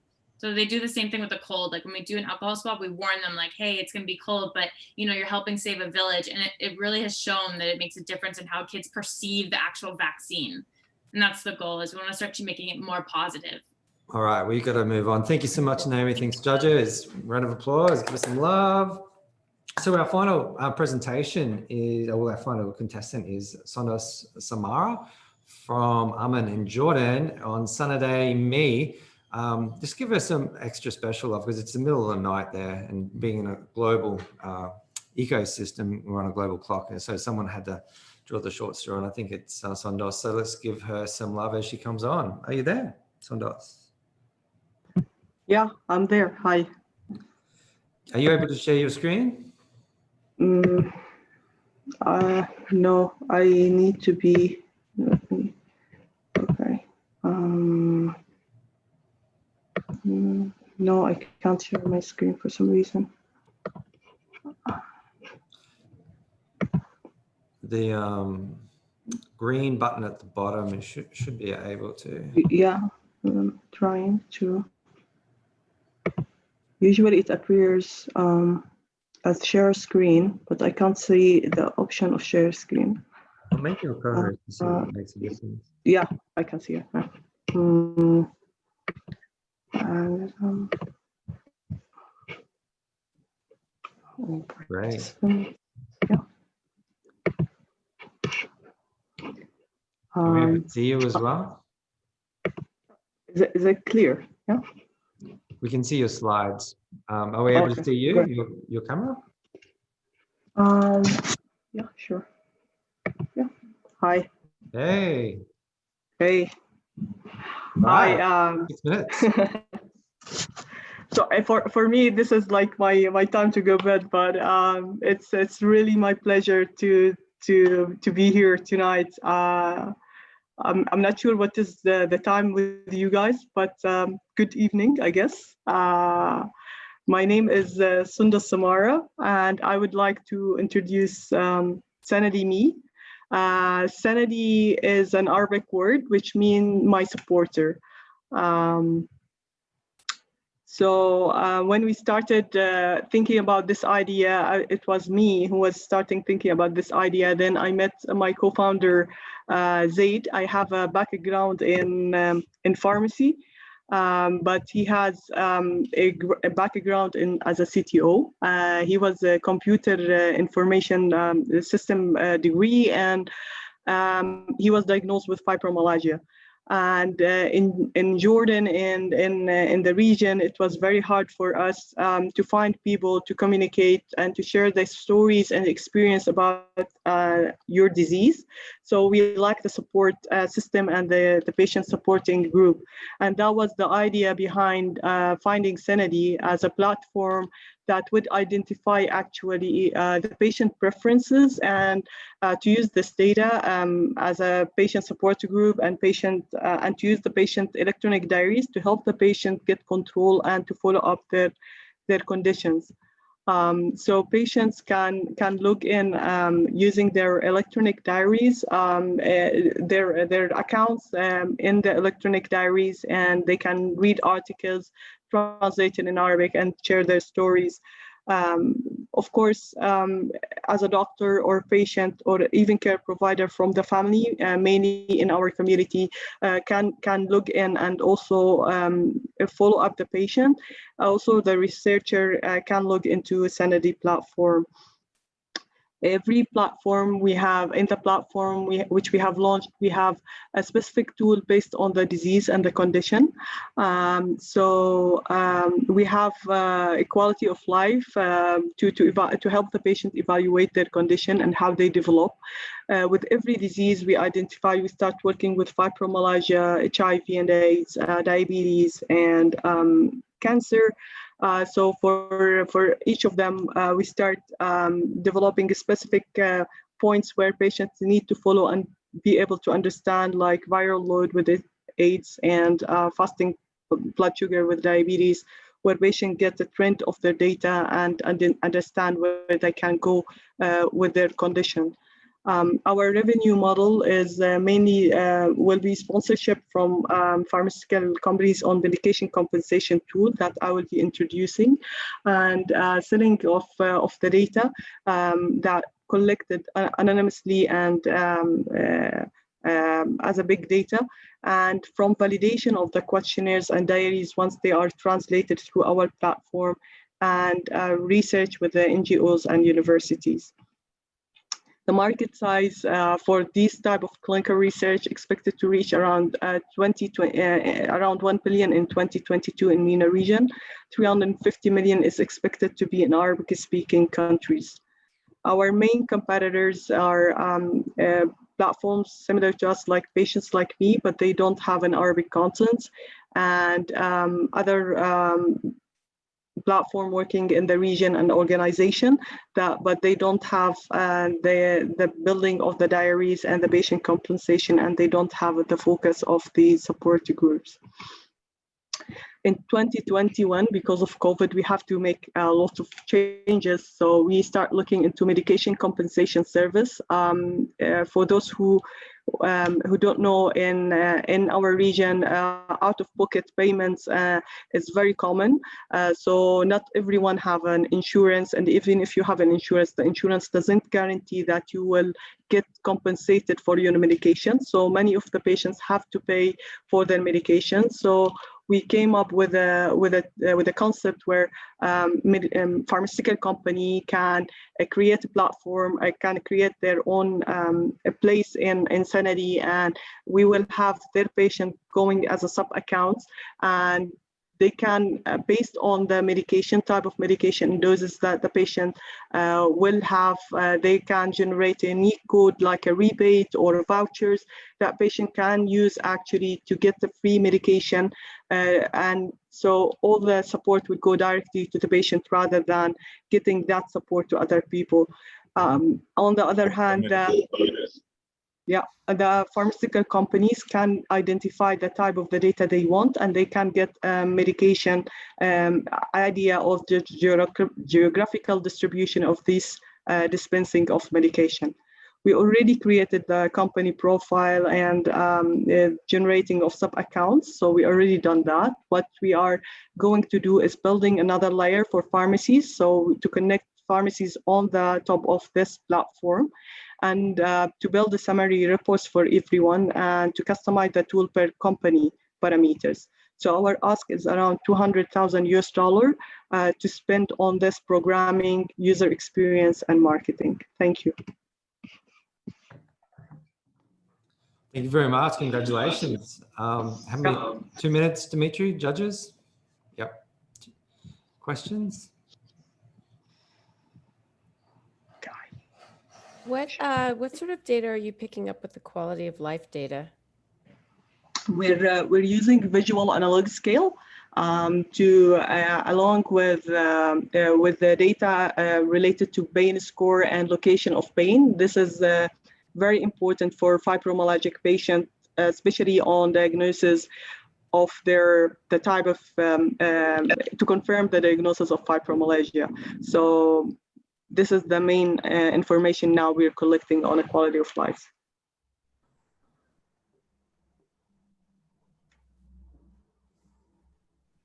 Okay, any other questions? All right, well, without any further ado, we're at the stage where that was the last presentation. So congratulations to all the champions who pitched. We have Dimitri, did you want to, the judges clear on what they need to do to deliberate? Judges, do you know where to go? It should be in your calendar. You know, the invitations changed. Like there was just while we've been on the phone, the invitation changed. Yeah, it just extended the length of the okay, so it's still the same link? Yeah, okay. So I'll go over there. Thanks. Perfect. And so while the judges go and deliberate, I wanted to invite Paula and Dimitri. We just sort of wanted to talk more about the conference coming up. Like I said earlier, it really is like our community event. We are a little over time, so I do apologize, but I don't think the judges will be too long. I envision they won't be too long, but we'll see. So the conference, I was there last year. Dimitri, you were there. Paula, you were there. And a whole bunch of us were there. What can we expect this year that's different than last year, Paula? Yes. So, you know, most of you probably have already heard about the great content that we have this year for the conference, and you know, we are really excited about the panelists that we will have on the main stage speaking, you know, about all the future of mobility, remote teams, emotional well-being, robotics. So, you know, all the topics that you already know. But actually, this conference is really more about connection than ever. And so that's why we, so the people that have already been previously in the conference, you guys already know that we really like the unconference side of the conference. That's what we want to be able to build in a digital world this year. And so that's why we chose the platform that we chose, which is Brella. And so for those of you who are really not familiar so much about Brella, it's a kind of platform that helps you, you know, match with your perfect match, like your perfect networking match at any event. And in this case, we are going to promote, you know, connections between, you know, people who are looking for talent, for, you know, people who are looking for investment, investors who are looking for specific technologies. And so we are, and so, you know, it's like, this is the place really for you to just go and meet exactly who you have to meet. And we really are making, you know, like for us, this year is more about helping you succeed than ever. And our focus this year is to help you kind of, take the next step that you have to take. And so we really invite you to attend, because it's really like, this is not a virtual event. We are all of us are, and I assume very tired of, online events and meetups, and we know we get it and it's, it's exhausting, and so you sometimes really need, to just connect and talk to other people, and that's something we have been doing for a while virtually, because we are an international community. And so this year, the conditions just made us, the situation made us have a virtual conference. So we are really trying to adapt to the circumstances and bring the best out of that. So yeah, this is like, I can talk about the content, but it's really about the people who are going to attend. And so, some of you guys are already here, but there will be hundreds of interesting people that you want to meet.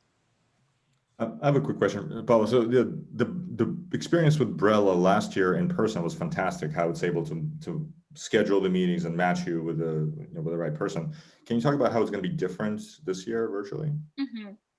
Yeah, totally. So yeah, in terms of the platform, it's already set for like a virtual event platform. So you will have everything from the main stage to the startup stage, to the breakout sessions in there. And also this year, Brella has been powered with artificial intelligence.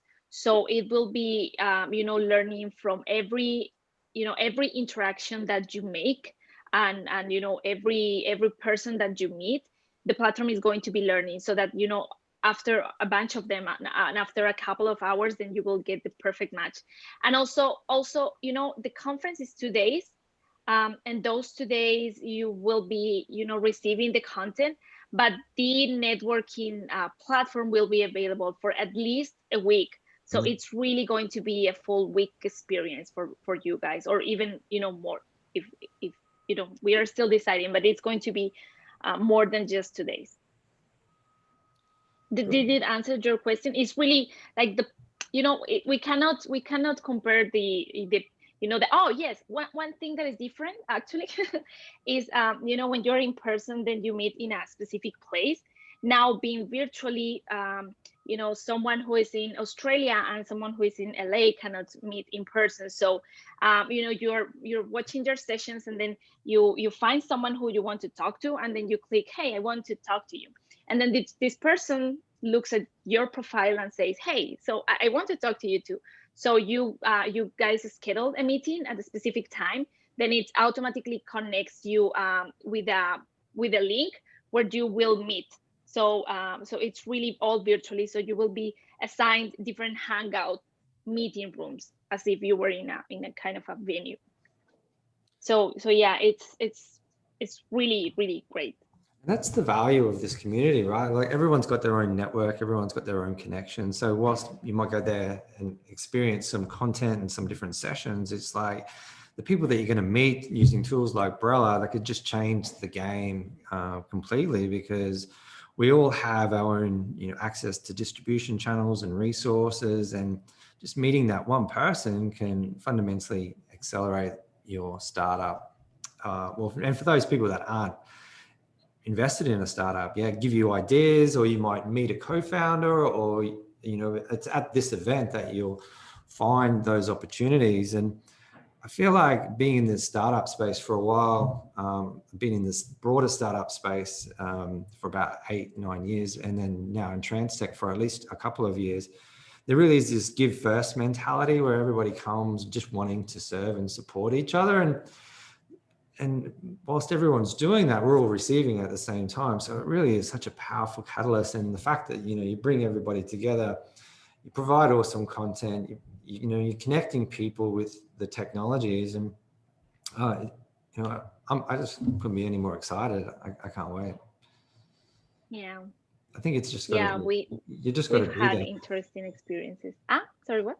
You just got to be there if you're interested in this space, I think. And like I said, I spent thousands getting there last year, and it was just the most amazing investment, because it changed everything for me. It's just so easy this year. Right. There's actually one very interesting story of one of our founders, and she actually recorded a video that we should share with everyone because she attended the conference with just an idea. So she just had an idea of something she wanted to build. She left the conference with a team, and now she has been invested by Nelly Furtado. So it's really like this is a path, and so and so this year we want that to be exacerbated. So one of the things we are doing is we are asking each one of the attendees what they want to achieve. So like we want to kind of be able to serve every single person and make sure that they go out of the conference with at least one step given towards that direction. So yeah, I just encourage everyone to attend. And also, if there is economical constraints or, for whatever reason you're still doubting, just feel free to reach out to us and talk to us, because we really want to make it possible for everyone. So just a shout out, there's the link to the conference down on the slide here, and then there's the discount voucher. You put that in there, 15% off registrations. The closer we get to it, the conference, typically the price of the tickets go up. So it's worth jumping on it as soon as possible. I just want to add one more thing. So if you have a company in the space, it's definitely a must. It's not even a question whether you should be doing it. So we launched our product at the conference last year, and it was amazing. It was just kind of spearheaded. You sold out, right? Sorry? You sold out a product at the conference, from what I remember. Yeah, exactly. Yeah. So we had a booth and we literally sold out of all of our product. But just outside of sales, just the connections that we made were incredible. I mean, that really started everything for us. And for me, I came away and actually started my my startup off the back of that. IamConnected.com, just a shout out. But yeah, it inspired me to get into this game. Like mental health, well-being, human performance, human potential, that whole spectrum that Nicole talks about. It's mental health right now, but it's like human evolution is going to continue. So like to be in this space is, the time is now. So we're in the right place at the right time, I believe. So it's just a matter of how we play our cards. Yeah. I believe. So do you think the judges are ready? I'm not sure. Does anybody have any questions? Right. Diane's put here, will the conference be recorded for later viewing? I'll be on the road and unable to attend. Will the conference yes.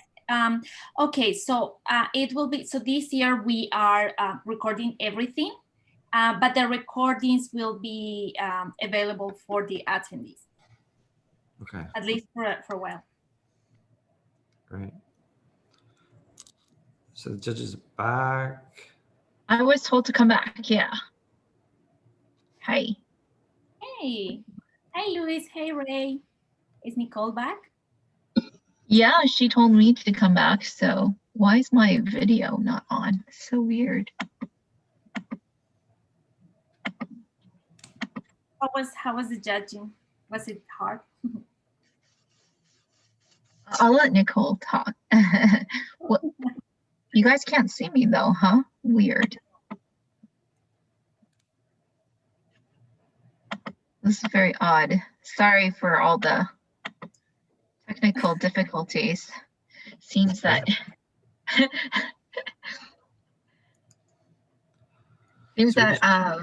the most basic Zoom is the easiest. And then anytime we go into Google Meets, it goes nuts. Right. So we're just waiting for Nicole, is that right? I think so, yeah. Who hammer drills at 6:30 in the morning? So that's me. Yeah. Hanging to the hammer drill.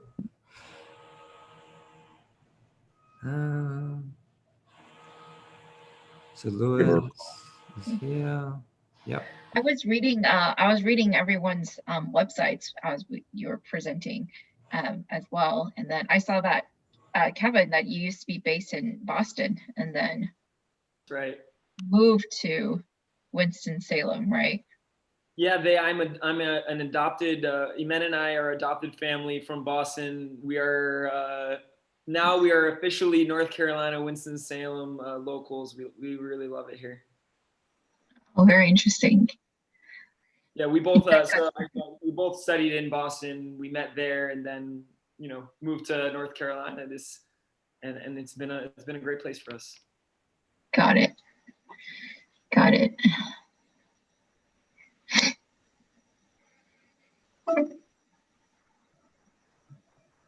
I'll just give Nicole another minute. I haven't seen her come back in yet, and if not, we'll I know she has a pretty, yeah, not so youthful computer. Okay. So. She needs to get a new one. I just got a new one. I mean, I don't know why my camera's not working, but mine's brand new, and it only cost me $800. Nicole. Oh. Send an email saying she's in. That doesn't. And she's in where? I can't see her in the attendees.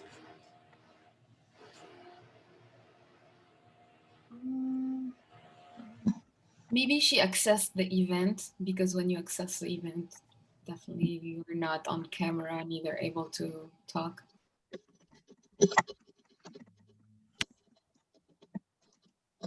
Yeah, I can't see her in the attendees list. Ray, are you sure she's coming back? Luis? I just sent out emails saying we're back in the Zoom. Oh, yeah, she's here. I'm sorry, I had to re-register. I'm not quite sure. I'm not quite sure why. Cool. I had to re-register. I don't know why. I'm not sure either. But I'm back, and Ray and I deliberated. All right, so judges, I'll throw to you. Okay, so you know, we were really impressed with all the companies, and you know, it's so wonderful to hear what the different chapters are doing, and so it's just wonderful. Thank you so much. And so after quite a bit of discussion, we have selected Panyan as our champion. Oh! Congratulations. Congratulations. Congratulations, Melanie. Congratulations, Niraj. Congratulations, the UK. You'd be a great champion to take forward the virtual trophy. Thank you. I'm honored, and I'm excited because I didn't get to pitch last time, but now it's virtual, I have this opportunity, so I'm very excited. Well done. But at the end of the day, you know, like the real win is the success of our startup ventures themselves. So, you know, within the broader community, I've seen a lot of support come through and ideas and connections that have happened in the chat. So the chat, I'll send the copy of the chat through to all the speakers so that they can pick up any connection requests that were made. Yeah, so congratulations to everyone for taking the time to present, the effort that went in there. I feel like there's always reward on the other side of, you know, taking the effort to refine your message, refine your pitch, and no doubt that'll serve you having these conversations with potential investors moving forward. Do the judges want to say any other final comments before we formally conclude the event? Well, one, just, you know, nicely done, everyone. And we have, you know, we have some little surprises for everyone, and, you know, little gifts. And we're just really grateful that, you know, you're building the kind of tech that the world actually really needs. Yeah, I wanted to say that, I mean, I'm so impressed by, first of all, the global participation, and I know it's really early for some of you, so I really appreciate the dedication. And yeah, I think I noticed that some of you have already raised money as well. And because of COVID, I know some of you also have had to, you know, pivot your business models, hopefully find new opportunities to engage in transformative tech. So it's a challenging time for everyone, and just really really nice to see the perseverance and the progress also for some of you that have been I think around for a little bit that we've been following. So thanks. Great job, everyone. Great job. Thanks, Ray. It was fantastic, and I love the application of almost every project in a really meaningful way going forward. So I'm super glad to have met you all, and congratulations for all what you've done. Thanks, Lewis. Thanks, Ray. Thanks, Nicole. Dimitri, Paula, do you want to say anything before we wrap up? Thank you to everybody. Look forward to seeing you in 2 weeks at the conference.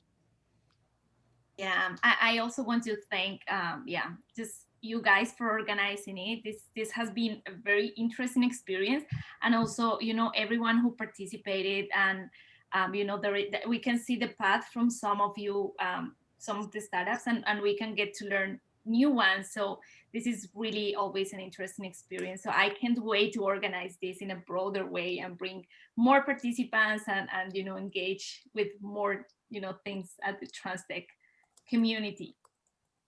Awesome. Well done, everybody. It's great to be involved in TransTech. Thank you all so much. The world so needs what we're doing. So thanks again. Have a good night, good morning, good day, wherever you're at. Thanks you. Bye. Bye. Take care. Bye, everyone.